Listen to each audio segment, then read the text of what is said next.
DMK ஓட்டு என்னைக்குமே மாறாது. கூட்டம் வர்றதுக்காகனா வரணும்னு அவசியம் இல்லை. இப்போ ரஜினிக்கு இல்லாத கூட்டமா, இல்ல நம்ம தலைக்கு இல்லாத கூட்டமா, கூட்டத்தை வச்சுனா ஒன்றும் பண்ண முடியாது. பார்க்கலாம். எதனாலன்றது நடைமுறையை பார்த்து தான் சொல்றேன் நான். சரிங்களா? நான் சிஎம் ஆவாருன்றதுக்காக பேசல, சிஎம் ஆவலன்றதுக்காக பேசல. இன்னைக்கு என்ன நடைமுறை? எல்லாருமே ஒரே மாதிரி இருந்துட முடியாது, எல்லாருமே சிஎம் ஆயிட முடியாது. கரெக்டா? உண்மையா இல்லையா? சிஎம்னா அது ஒருத்தர் தான், நம்ம தளபதி மு.க. ஸ்டாலின் தான். சரிங்களா? எதனால விஜய்? இப்போ இருக்கிற ஆட்சி எதுவுமே சரியில்லை. விஜய் வந்தாக்க ஏதாவது பண்ணுவார், கண்டிப்பாக பண்ணுவார். மாறி மாறி 2 பேருக்கும் ஓட்டு போட்டு இதாயிருச்சு. நெக்ஸ்ட் டைம் வந்து ஒரு ப்ரெஸ்ஸாக ஒரு ஆள் வரலான்னு ஒரு இது இருக்கு. நம்மளுடைய வாக்குகளை விஜய்க்கு தான் பகிர்ந்து போக போகுது. கண்டிப்பா 25% 40% போகும் அவருக்கு. ஏன்னா இளைஞர்கள் பூரா அந்த பக்கம்.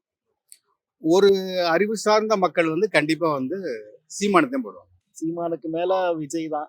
இப்போ டிஎம்கே அடுத்து ஏடிஎம்கே எதுவுமே கிடையாது, விஜயோட தான்.